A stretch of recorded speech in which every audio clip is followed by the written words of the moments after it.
पिछले एपिसोड में आपने देखा फराज एक सिंपल ऑनेस्ट आदमी अपनी नई शादी के बाद मुंबई जाता है एक बेहतर जिंदगी के लिए। वहां उसे मिलता है एक खूबसूरत 2 BHK फ्लैट, सी फेसिंग, एरी, परफेक्ट और कुछ ज्यादा ही सस्ता। मकान मालिक कहते हैं कि ये उनकी बेटी के लिए बनाया गया था, लेकिन वो अब फौरन चली गई है। लेकिन एक चीज छुपाई जाती है। दादी माँ फराज के कान में कुछ कहती हैं, इस घर में मत आ बेटा, कभी मत आ। लेकिन फराज इग्नोर करता है। वो जोया को भी ले आता है और सब कुछ नॉर्मल लगता है। फिर आई वो रात जिसने जोया को बदल दिया। किचन से आई चीख और वो डरावनी मुस्कुराहट। जोया जैसे अब जोया नहीं रही थी। फराज ने सोचा ये बस स्ट्रेस होगा, लेकिन वो नहीं जानता था कि ये सिर्फ शुरुआत थी। चलते हैं नेक्स्ट पार्ट की तरफ। उस रात के बाद सब कुछ बदल गया था। जोया की आंखों में कुछ अलग था। चेहरा वही था, लेकिन उसकी आंखों में कोई और था। वो चुप रहती, बेचैन रहती और हर रात एक ही जगह घूरती, किचन का वो कोना जहां पहले आवाज आई थी। फराज सब कुछ नॉर्मल करने की कोशिश करता था, लेकिन जोया जैसे खुद से दूर हो गई थी। एक रात जब फराज सो रहा था, तभी उसकी नींद खुली। उसने जो देखा वो देखकर उसकी रूह कांप गई। उसने देखा जोया बेड पर नहीं थी। जोया उसके पैरों के पास खड़ी थी। फराज ने नीचे देखा, उसके पैरों से खून बह रहा था और जोया वो खून अपनी उंगली से उठाती है और उसे पी जाती है। फराज एकदम घबरा जाता है।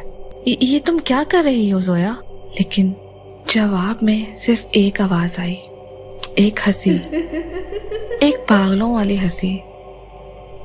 जोया जैसे खुद जोया हो ही ना।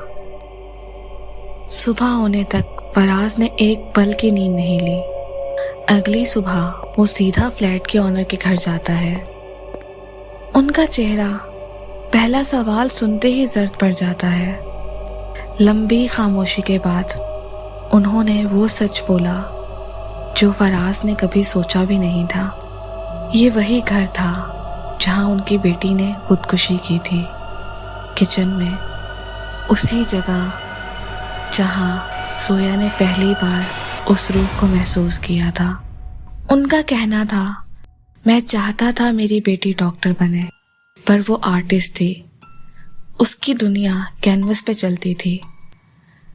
मैंने उसे प्रेशराइज किया हर वक्त, और एक दिन जब उसके मार्क्स कम आए, उसने इसी किचन में अपनी जिंदगी ले ली। उनकी बात सुनकर फराज अंदर से हिल गया, लेकिन वो जो सबसे डरा देने वाली बात थी वो अभी बाकी थी। ऑनर ने कहा, मैं चाहता था कोई इस घर में आए, रोशनी लाए, ताकि मेरी बेटी को सुकून मिल सके। फराज का गुस्सा अब हद से ज्यादा बढ़ चुका था। उसने बिना एक पल गवाए जोया के पास लौटने का फैसला किया।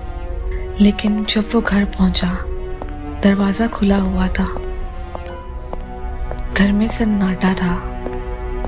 फराज ने चीख कर बुलाया, जोया, लेकिन कोई जवाब नहीं आया। उसने किचन की तरफ देखा और उसके पैरों के नीचे से जमीन खिसक गई। जोया किचन के फर्श पर बेहाल पड़ी थी। खून का दरिया और एक मुस्कुराहट। वो मुस्कुराहट सुकून वाली नहीं थी। वो थी जैसे किसी ने उसके जिस्म का इंतजार किया हो और अब उसमें समा गया हो। फराज ने जोया को उठाया, लेकिन सब कुछ खत्म हो चुका था। उसकी जोया उसके सामने उसी किचन में अपना आखिरी सांस ले चुकी थी। सब खत्म हो चुका था।